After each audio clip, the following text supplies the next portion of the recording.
Hey, this is Meridith Elliott Powell, and welcome to another episode of Thrive, turning uncertainty to competitive advantage, the show where we dive into the steps, discuss the strategies, everything that you need to know to make change and uncertainty work for you. And we've got a really special guest today. We are going to talk about cognitive behavior. We are going to talk about mindset. We're going to talk about what really drives you to be successful. So in 1 minute, we'll be back. Stick with us.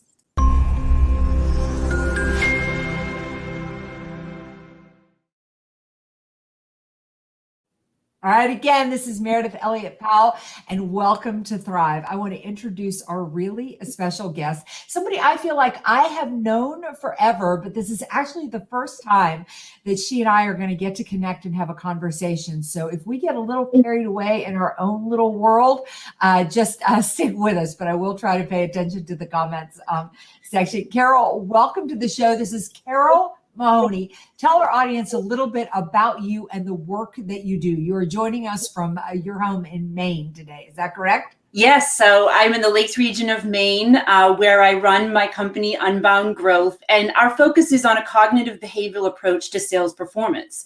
And what that means is that I use behavioral science and how we change our mindsets and behaviors, combine that with the largest data set of what it takes to be a great salesperson, and develop custom training programs that address not do they know what to do, but can they do it and will they do it in the moment? From BDRs all the way up to sales leaders and executives, we align the organization around embracing the idea of change and how that can benefit their customers so that they can grow their organizations. Okay, so I am guessing when you started down this sales arena, I mean, I know your background is really more in marketing. Yep. You come from a long line of entrepreneurs. How did you get started in the area of cognitive behavior, and why does it matter when it comes to sales? So I actually got started in sales because I disliked sales so very much. But when you start your own, right. But when you start your own business, you have no choice but to embrace sales, or you're going to go hungry. And that was the place that I found myself in. And so in order for my business to grow, in order for me to feed my family, I had to confront my own beliefs and mindsets about what sales was and what sales wasn't. And so I started down the path of figuring it out for myself. How do I change my mindset towards sales? I ended up hiring a coach and working with a coach to start making those changes. And the transformation that I went through was nothing short of life-changing. And I thought to myself, because I'm in marketing, I thought if my whole mission was to help businesses to grow, and you can't take marketing leads to the bank until somebody closes a deal. In order to fulfill that mission of helping these organizations to grow, I had to address it in myself, but then through that learning and transformation, realize that this is a lot of what the sales industry has been suffering from. Of we know what we should do, we just can't seem to get ourselves to do it in the right way, in the right moment, with the right buyer.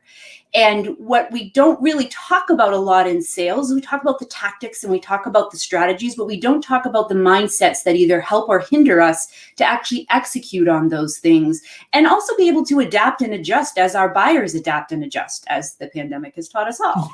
That's right, exactly. I mean, so much is changing. So I feel like you have really cracked the code on some of the biggest issues of life, right? I mean, it's never a matter of information. We know what to do. And I know the years that I spent in corporate, we would hire the best trainers. We would get the most amazing consultants in there, and still we would not budge. So kind of walk me through. There I am. I'm somebody who knows I need to sell. Maybe I'm not excited or thrilled about it, but I need to. My organization is doing that. We're becoming a sales culture, the thing that scares the bejeebies out of all of us.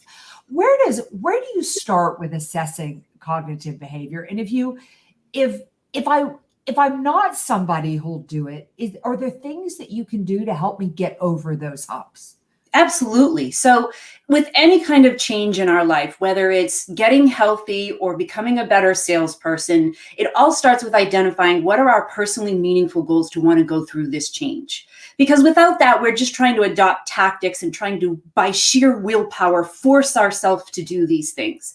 But that's just not how we work. That's not how our brains work. It's not how our behaviors work.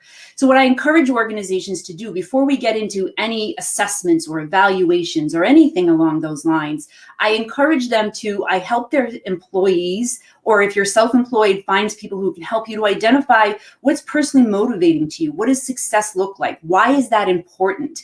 And how do we measure those things? Now, there's a lot of different strategies that you can use to do that, from SMART to others. But one of the things that I find that is really crucial for organizations, especially when they're bringing on new hires, is the idea of a fresh start. Like New Year's Eve and our birthdays is when we tend to set these goals for ourselves, because we like the idea of having a fresh start where we don't have to deal with the past failures. It's a clean slate. And there's research that backs that up. So I always encourage organizations, identify your company values, help your team to identify their own personal values, and then link how do those two things connect together so that you're building that kind of camaraderie and that value sharing in the organization. Now, the other thing that that does is that when we have those identified goals, those things that are motivating us to do more, is that's when I start bringing in what are your strengths and what are your weaknesses. We all tend to overestimate our strengths and underplay our weaknesses based on the level of experience that we have, but we are all guilty of it. And so when I do an assessment using data to understand what is it that's gotten you here and what is it that you need to improve on, it's in the context of their goals. So that evaluation or understanding of what they need to work on is actually a bridge between where they are and where they want to be. It's kind of like cognitive dissonance is what they call it in psychology, is that, I believe that I'm a good salesperson, but my results speak otherwise. It causes stress.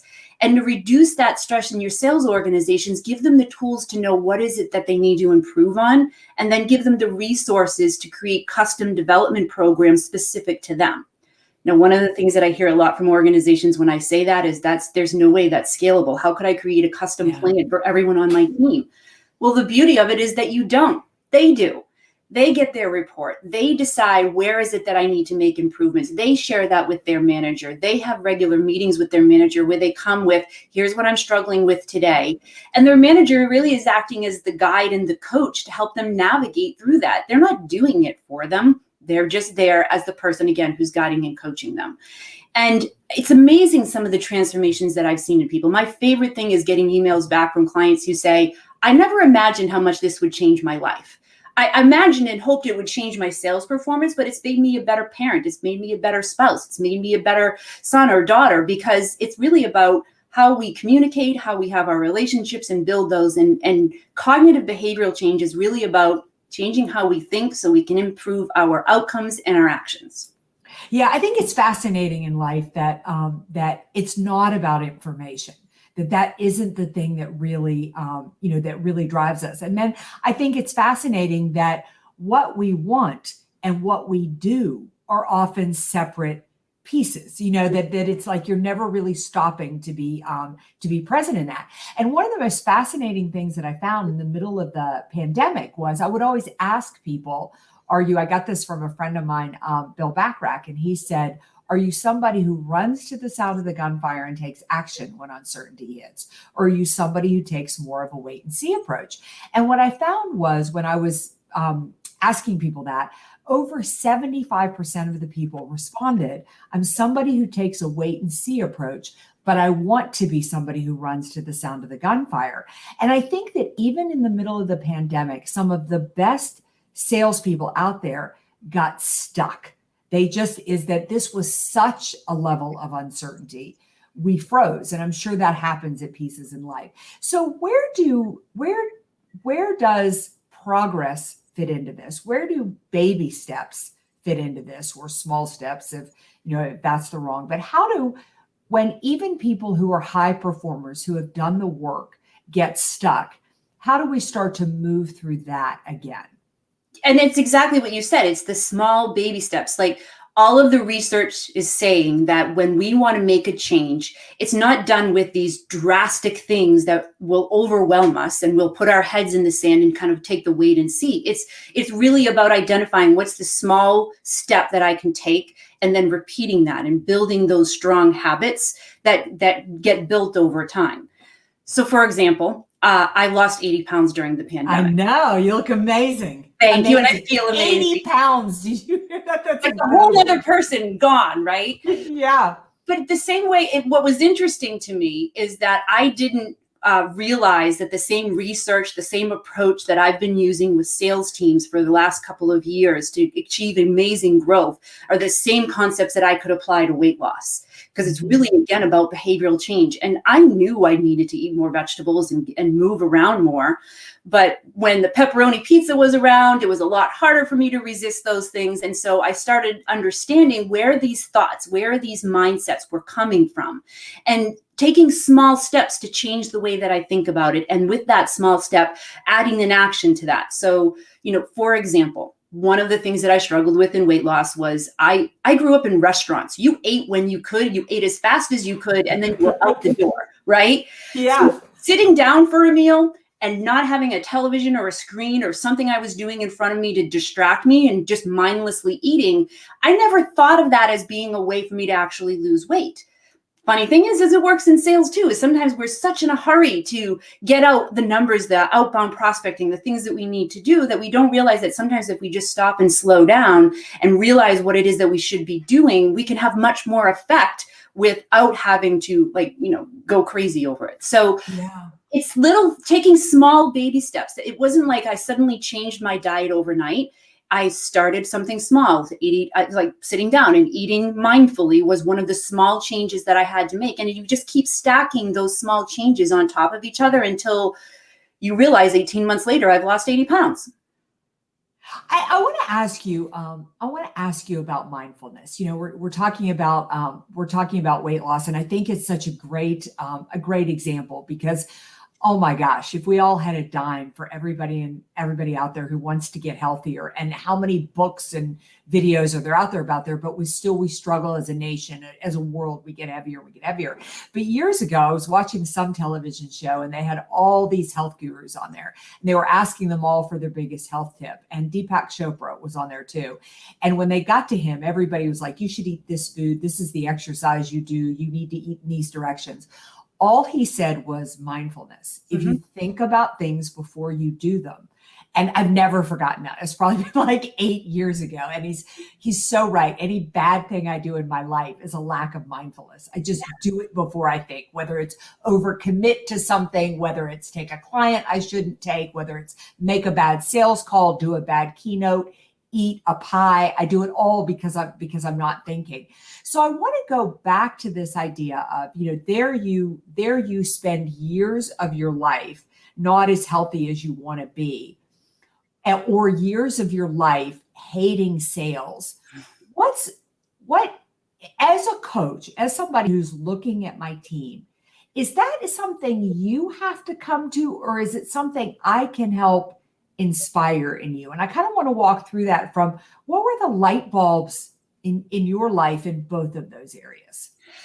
So the light bulbs for me were, and I had a coach as I was going through the weight loss, just like I had a coach when I was going through my sales. Which I think is so important. Absolutely, because we get so caught up in our own heads. The voices in our heads lie to us all the time. And whether it's that we're this good or we're this bad or we're never going to be able to, we get into these things that psychologists call thought distortions, right? So you had a bad sales call. And, one thought distortion is the all or nothing thought distortion, where I had a bad sales call. I'm a bad salesperson. I'm never going to be able to do this. I suck. Weight loss. I had the pepperoni pizza. I'm never going to be able to do this. I might as well just give up. And so what a coach can do is help you to recognize those thought distortions for what they are. And there's several different techniques that you can do. So for example, sometimes when I'm coaching salespeople and we're reviewing their calls, it's very tempting to point out all of the things that they did wrong on the call. But what I do is I actually do what's called unraveling. And I ask them, so what was happening in this moment? What were you thinking here? How might you react differently? And by asking your mentee or your coachee these questions, you're helping them to create that mindfulness and that self-awareness of what's actually going on with them, so that then they can devise, all right, how do I need to go around this? And you, again, can guide them to that. And one of the other things that you can do as a coach is limit their actions to one thing that they're going to do, one thing that they're going to commit to, when they're going to commit to it, how they're going to do it, and how they're going to remind themselves of doing that. These are called cues, and I forget what they call it in psychology, but it's basically planning out and assigning specifics to the actions that you're going to take to incite that commitment. So as a coach, if you can hold back your advice and actually see if you can ask the questions that get your coachee to give themselves advice, it builds their confidence that they can figure this out. They know that they have a resource to bounce these things off of, and it helps them to really buy into what's happening. Because a lot of times when we give advice, people see it as judgmental. But when we're asked what we think, lights up the dopamine in our brains, we're more likely to want to embrace that. You know, I love that you said that too, because I had a coach years ago when I worked in corporate and sales, who remains to this day one of the best people I've ever worked with. And he used to tell me that when you mess up, rather than beat yourself up over it, ask yourself why. Like if I had a day when I just didn't pick up the phone, I really struggled with sales at first. That's why I believe anybody can learn to do it, because if I can learn to do it, anybody can learn to do it. Exactly. And if I can love it, anybody can love it. And he said, rather than beat yourself up for not making sales calls, ask yourself, if you want to be successful at sales, isn't it interesting? Like, why am I not making sales calls? That when you start to ask yourself questions, it fires different parts of your brain and helps you look for different answers and actually start to solve some of those obstacles or challenges that you're trying to push through.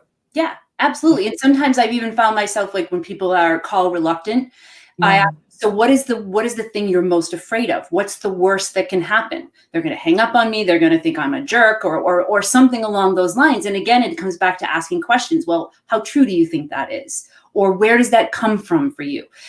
I actually have a friend of mine who's a Harvard professor. He calls me the sales therapist, and this is probably why. Hunchback or something. But you know, like any therapist, it's just because we're trying to figure our own heads out, right? Right. Oh yeah, completely. So you're working on a new book. Tell us about the new book, the research that you're doing, the work that you're doing around that. So the book is called Buyer First, and it's how to sell the way that our customers want to buy. And it's really being written for self-employed business owners. You know, one of the things that we've seen happen in the pandemic is that so many people are leaving corporate to go and start their own gigs. They're rethinking the way that they want to do work. And it reminds me of where I was back in 2007 when I first started my business and realized, oh, I got to figure out sales, and I hate sales. So this book is for those people where you've tried everything. You've read all of the books, done all of the training, listen to the podcast, and you're still not seeing the sales results that you want to. It's because a lot of times we don't realize how much our mindset is getting in the way of that. So the research that I'm doing is how we change our mindsets, how we motivate ourselves, and how do we make selling something that we do with people and not something that we do to people. And changing that whole dynamic helped me to be able to embrace what sales really is, which is connecting problems and solutions, making the world a better place. And when you can look at it in that light, then suddenly the things that you didn't like about sales before become things that you feel compelled to do because it's the right thing to do. It's how you're going to be able to help people. So that's what this big book is for. It's really how to walk yourself through cognitive behavioral change, how to find and seek the resources that you need, and giving them frameworks that enable them to start selling with their customers right away, because there are problems out there that need to be desperately solved. Why in your opinion, or in any of the research that you've done, where did sales derail? Like, why do we have such a negative connotation towards it? So interestingly enough, I took a little inspiration from your book and Thrive, and I did a little bit of historical research on that. Great. And I found that in the early 1900s, when we first started developing sales methodologies, we had things that were called things like the barrier method, or the which was basically insurance salesman would sit down with you in front of your spouse and say, well, you want them to be taken care of, don't you? So there were all of these manipulative tactics that we used so early on that started to breed this distrust of sales. And it's taken a long time for us to get to the point. Consultative selling wasn't even introduced until the 70s, where you're actually consultating and helping, and the idea of servitude started to come into sales. But by that point, the damage had been done. Like, no kid has ever been said, I want to be a salesperson when I grow up, because of this dynamic. And so that's why I believe that if we can introduce behavioral science and data into sales and standardize it, rather than looking at, like the medical profession in the Renaissance, before the Renaissance, was not seen as trusted and respected because they didn't use science in their process. It was whatever the latest trend or fad was. And the same thing happened in sales, from the barrier method all the way till today. For the most part, we're still relying on the experiences of a few, rather than really honing in on what does data and science say about how people make decisions and build trust and solve problems. I think once we focus that in sales, that we will start to, like the medical profession did, change the perception of sales in overall. Yeah, I think that it is, I know when I was coming up in the sales profession, everything was about how we sold to help the company and to help ourselves. And somewhere, to your point, into your book, we lost the buyer, we lost the customer in the process. And that's truly the heart of sales. That's where the integrity is. And that's what makes it easy when you're totally focused on helping another human being. I mean, I think we're wired that way, to want to help other people. And when you focus there, it's so much easier. It's hard to believe, but we have come to the end of the interview. I always like to close down with two questions. One is very easy. How do people find out more about you? How do they find out more about your book, your research, and all the work that you do? The other is, what is your best piece of advice for the business owner, the sales professional out there, as we float through 2021, and it is measuring up to be as uncertain as 2020 was. What is your best piece of advice, your key takeaway? So I'll give the key takeaway and best piece of advice first, if that's okay. Yes. My best piece of advice is to actually just have conversations with people who you think might have problems that you can solve. Don't try to sell, just simply ask them questions like an interviewer would of, what do you think about this particular problem? What have you already tried to solve it? Where do you go for information? What's worked? What hasn't worked? Why do you think that is? And what would you want a solution to look like? I mean, the thing with uncertainty is that if you don't know what people want, ask them. Brilliant. It's simple, but then our head gets in the way and we think we need to have the perfect script and the perfect this and the perfect that, and that we need to convince people of why they should talk to us, when sometimes people just want to have a conversation about the things that are going on so that they can bounce ideas off of someone. See, here's the thing with the research that tells us is that sometimes when we offer advice to people, they get defensive. But when we are actually asked of advice, it builds our own confidence. And so if you ask people for what they think, again, it lights up the dopamine in their brains. It helps them to build trust with you, and they see you as an advisor, and it helps to build your own confidence. So that's my favorite tip: is don't sell anything, just ask about what's going on with you now. And where people can find me, they can find me at my website, which is unboundgrowth.com. You can also find me on LinkedIn. And the website for the book will be coming out soon. It's going to be at the buyerfirstbook.com. Buyerfirstbook.com. Well, I really want to thank you for joining us today. And I really encourage our listeners to go to unboundgrowth.com. I've been following Carole for a long time, and it is a wealth of innovative information that you can really use to transform your businesses, transform your sales organizations, and really put you in a position to succeed in an uncertain marketplace. So thank you all again for joining us. We'll see you right here this time next week for another episode of Thrive, turning uncertainty to competitive advantage. See you next time.